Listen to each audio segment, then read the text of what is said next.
Has the Anthropocene been cancelled?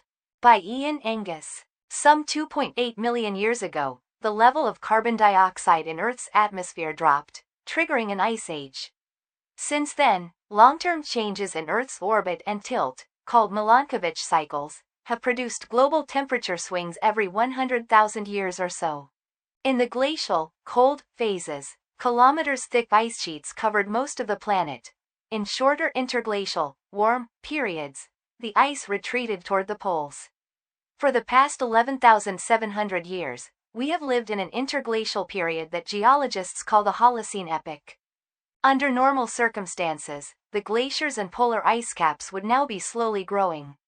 As recent research shows, if not for the effects of increasing CO2, glacial inception would reach a maximum rate within the next 11,000 years. Instead of global heating, the Earth's future would be global freezing, but only in the distant future. However, as anyone even slightly aware of environmental issues knows, the world's glaciers and ice caps are not expanding, they are shrinking fast.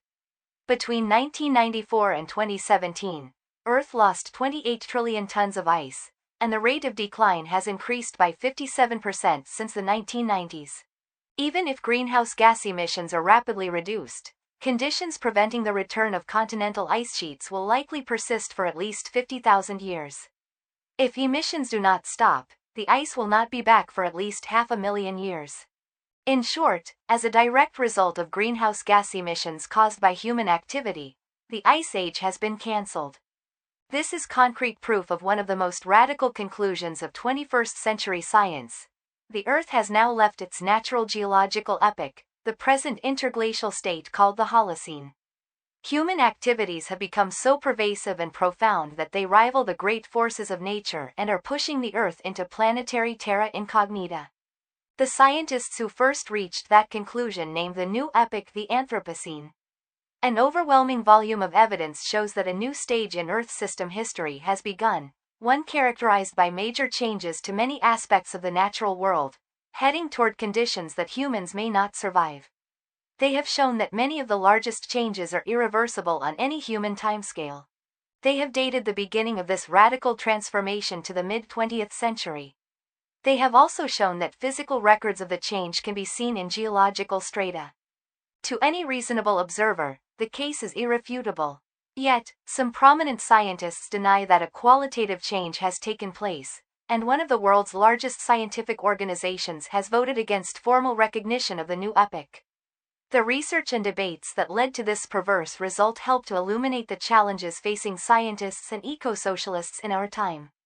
Earth system science. During the 1970s and 80s, increasing numbers of scientists came to the conclusion that traditional scientific methods focusing on local or regional issues were insufficient for understanding environmental problems, that Earth as a whole had entered a period of extreme crisis caused by human activity.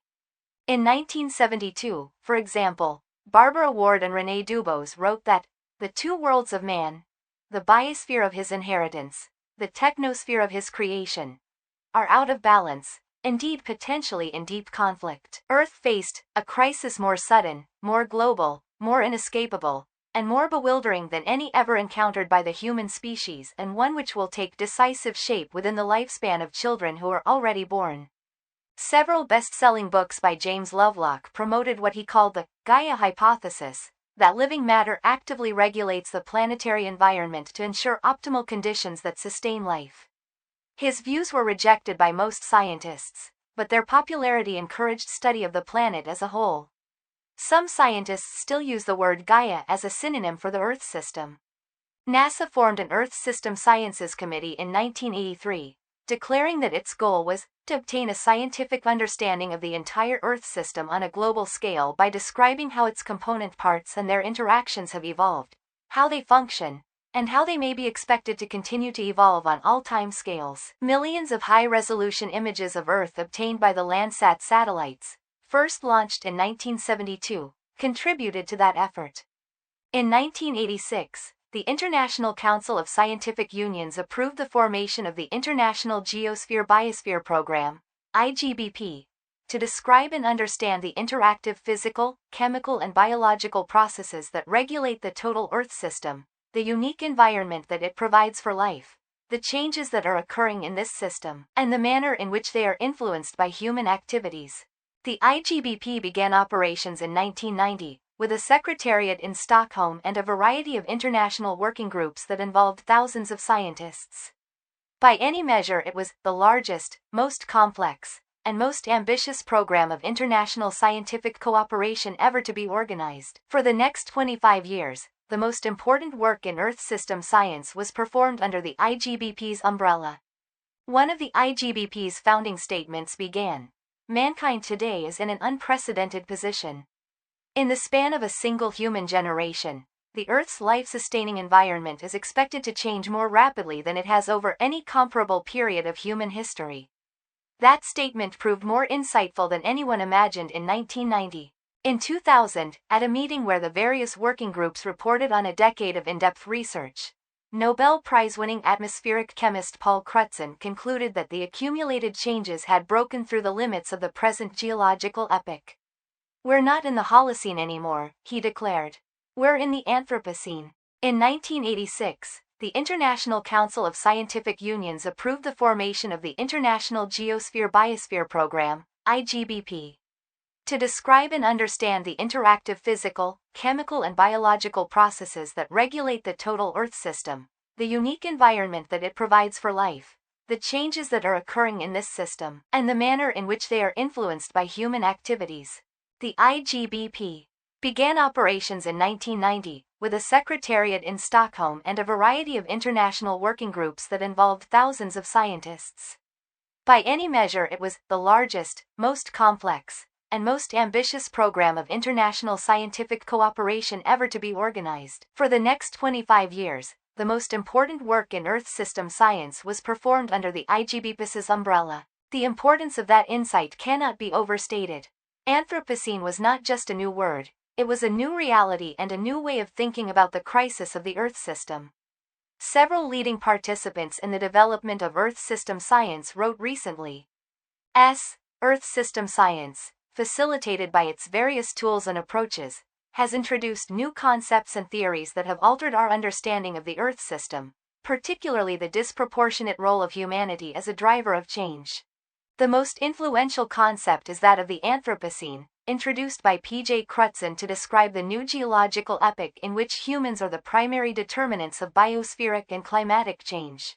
The Anthropocene has become an exceptionally powerful unifying concept that places climate change, biodiversity loss, pollution and other environmental issues, as well as social issues such as high consumption, growing inequalities and urbanization, within the same framework.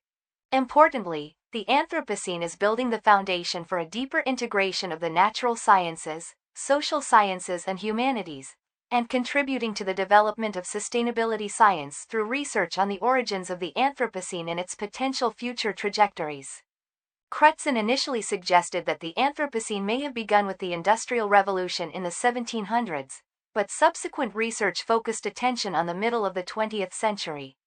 Key to this understanding was the discovery of a sharp upturn in a multitude of global socioeconomic indicators and Earth system trends at that time, a phenomenon termed the Great Acceleration. It coincides with massive increases in global human-consumed energy and shows the Earth system now on a trajectory far exceeding the earlier variability of the Holocene epoch, and in some respects the entire Quaternary period. A new reign of climate chaos? Chart 1, adapted from a study of ice core data by scientists at the Potsdam Institute for Climate Impact Research, shows the average annual temperature in Greenland over the past 100,000 years. 16 The first 90% of this time was the end of the Pleistocene, a 2.6 million year-long epoch characterized by repeated glacial advances and retreats. In this period, the global climate was not only cold, it was in general extremely variable. Modern humans walked the Earth for all the time shown in this graph, but until the Holocene they lived in small, nomadic groups of hunter-gatherers. Climate historian William J. Burroughs, who calls the time before the Holocene the reign of chaos, compellingly argues that so long as rapid and chaotic climate change continued, agriculture and settled life were impossible. To succeed, agriculture needs not just warm seasons, but a stable and predictable climate, and indeed, not long after the Holocene began, humans on 5 continents independently took up farming as their permanent way of life. Once the climate had settled down into a form that is in many ways recognizable today, all the trappings of our subsequent development, agriculture, cities, trade, etc., were able to flourish. The Holocene has been one of the longest stable warm periods in the last 500,000 years.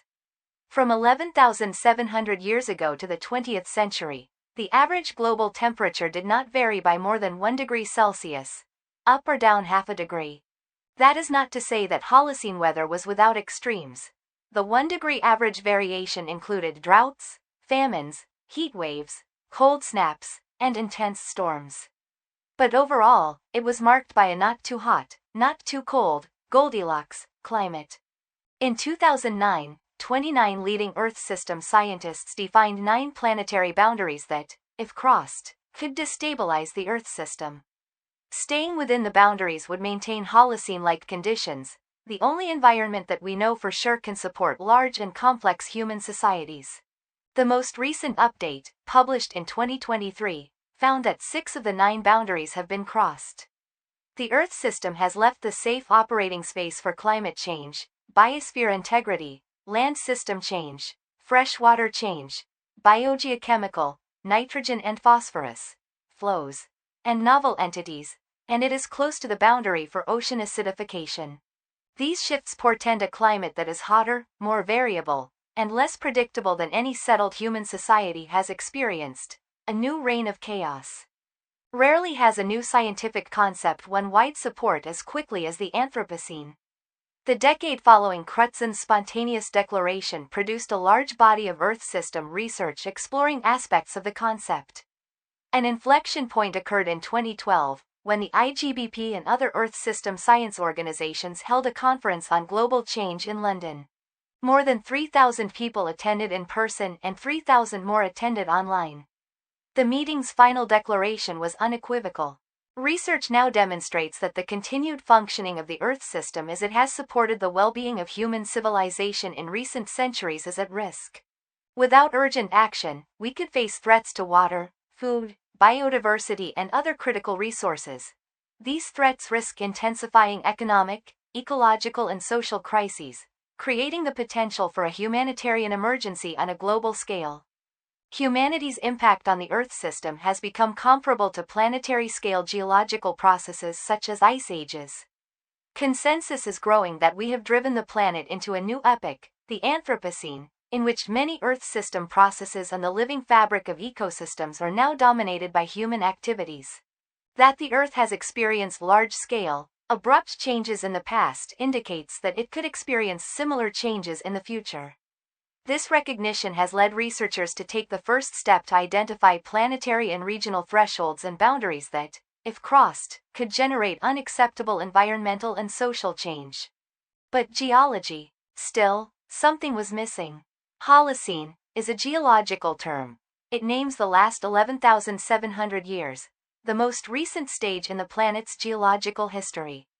It is an epoch in the geological timescale, which was created to ensure that all geologists have a common understanding of the stages of Earth's physical history and use the same terms to describe it. Any change to the geological time scale must be formally approved by the International Commission on Stratigraphy, ICS, and the International Union of Geological Sciences, IUGS, both of which are notoriously conservative and resistant to change. It was not until 2009 that the ICS asked paleobiologist Jan Zalasiewicz of the United Kingdom's Leicester University to chair a working group to investigate and report on whether geologists should formally recognize the Anthropocene as a new epoch. The Anthropocene Working Group, AWG, had to start from scratch. Past working groups could base their deliberations on decades of existing research, but no one had yet looked for geological evidence of a break between the Holocene and a possible new epoch. In the years following the formation of the AWG, geologists around the world conducted dozens of research projects on that subject, with results published in peer-reviewed journals and in books edited by AWG members. There was an immense amount of data and analysis to assimilate, especially since the group was small and its members were unpaid volunteers. However, by 2015 they had accumulated and evaluated a mass of geological evidence, strong physical indicators that a radical change was taking place. An article summarizing that evidence was published in the journal Science in January 2016. The appearance of manufactured materials in sediments, including aluminum, plastics, and concrete, coincides with global spikes in fallout radionuclides and particulates from fossil fuel combustion. Carbon, nitrogen, and phosphorus cycles have been substantially modified over the past century. Rates of sea level rise and the extent of human perturbation of the climate system exceed late Holocene changes. Biotic changes include species invasions worldwide and accelerating rates of extinction. These combined signals render the Anthropocene stratigraphically distinct from the Holocene and earlier epochs.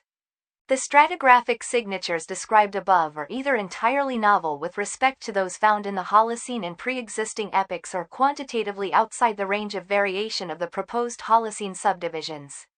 Furthermore, most proximate forcings of these signatures are currently accelerating.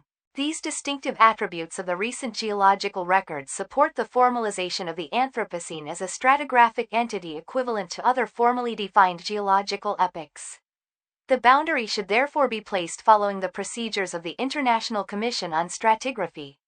By 2023, the AWG had decided, by an overwhelming majority, that a new geological epoch began in about 1950, and that the best stratigraphic signal for the beginning of the new epoch was the presence of plutonium isotopes, created and spread by the atmospheric hydrogen bomb tests that the United States and the Soviet Union conducted between 1952 and 1963. 12 locations on 5 continents were studied in detail for suitability as reference sites. The onset of the Anthropocene could be clearly identified in all 12, but the researchers selected Crawford Lake in southwestern Ontario as the best location for a golden spike. For centuries, unique conditions there have preserved annual layers of sediment, including undisturbed layers containing plutonium. 3 other locations, in Japan, China, and Poland, were selected as auxiliary sites. Opposition. The most common argument against the new epoch was that human beings have always changed the environment, so the Anthropocene is nothing new. Late in the debate, this argument took the form of a proposal that the Anthropocene should be considered as an informal event, spread over thousands of years. In that framework, the Great Acceleration was at most an intensification of long-term continuing changes, not a qualitative shift. AWG members replied, "The Anthropocene is de facto a new epoch, not an encapsulation of all anthropogenic impacts in Earth history." Indeed, that idea runs counter to the Anthropocene's central meaning, by extending it to all human-induced changes over thousands of years and ignoring the abrupt human-driven shift to new Earth system state that has exceeded the natural variability of the Holocene. In short, the proposal preserved the word but erased its fundamental meaning and radical content. Other arguments against formalizing the Anthropocene ranged from trivial, "The name is not appropriate," "The idea comes from outside geology," "Other epochs are longer," to insulting, "This whole thing is just about getting publicity." In 2017, members of the AWG assembled the published arguments against the Anthropocene and prepared responses to each. The resulting article was polite and collegial but nonetheless devastating. It left the critics with no scientific basis for continued opposition. Yet, as Zalasiewicz later wrote, neither this strengthened evidence base, nor further evidence subsequently gathered, did anything to diminish the outright opposition to the Anthropocene from a minority of AWG members and their colleagues. He went on, "This suggested that this opposition and that of others in the ICS, the strong opposition of the highly influential ICS chair, Stanley Finney, was a significant factor, even when responded to and countered was not based on the amount and quality of stratigraphic evidence. Rather, it seemed to reflect more deep-seated aspects of the chronostratigraphically proposed Anthropocene. Evidence-based refutations did nothing to prevent further reiterations of the event suggestion, again suggesting that the body of stratigraphic evidence assembled by the AWG was of little relevance to the central question of whether an Anthropocene epoch should exist at all. The Anthropocene clearly touches nerves that more ancient strata do not reach.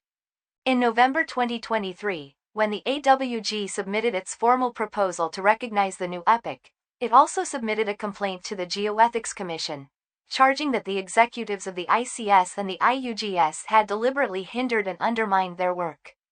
The Commission reportedly supported the complaint and recommended that no vote be held. The IUGS appears to have ignored the recommendation. If normal procedures had been followed, the AWG submission should have initiated a period of open discussion. Instead, in March 2024, the AWG's proposal was abruptly voted down after a brief discussion in a closed-door setting. The IUGS did not reply to the AWG submission, it simply announced its rejection. We can only speculate about the motives that led to this preposterous decision, but as archaeologists Todd Brahe and John Erlandson have pointed out, this debate has the potential to influence public opinions and policies related to critical issues such as climate change, extinctions, modern human-environmental interactions, population growth, and sustainability. In that respect, it is surely relevant that geology, a science deeply implicated in the discovery and exploitation of fossil fuels, has been, shall we say, conservative on the question of climate change. In 2016, the chair of the ICS charged that the drive to officially recognize the Anthropocene may, in fact, be political rather than scientific. The opposite seems more likely. Opposition to the idea of the Anthropocene is political, not scientific. Certainly, he and his colleagues have ensured that no one can use the prestige of the ICS and IUGS in support of decisive action to prevent climate chaos. The price paid for that political win is a defeat for geology's credibility. The geological timescale no longer accurately reflects Earth history. The AWG has not gone away. It continues operations as an independent group, and has published several important papers since the ICS and IUGS rulings.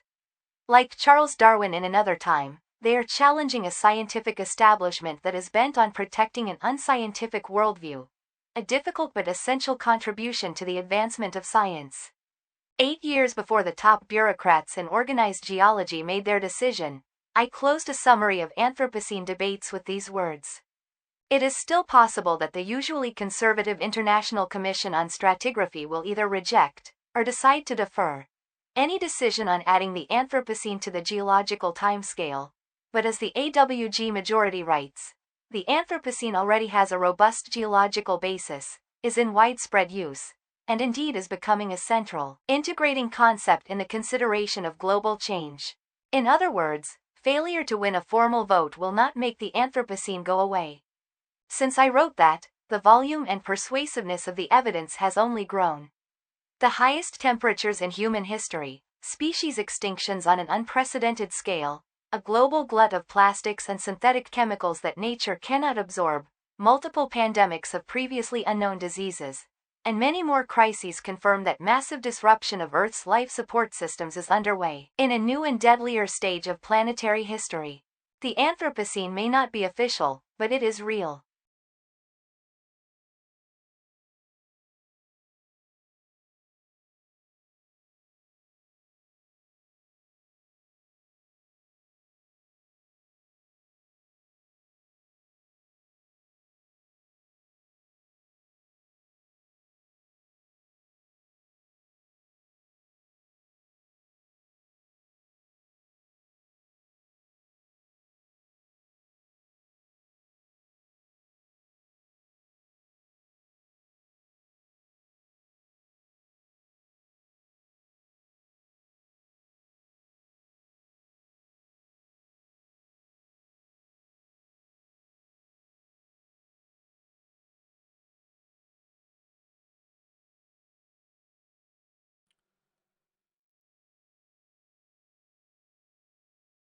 Good afternoon, this is Teglin333.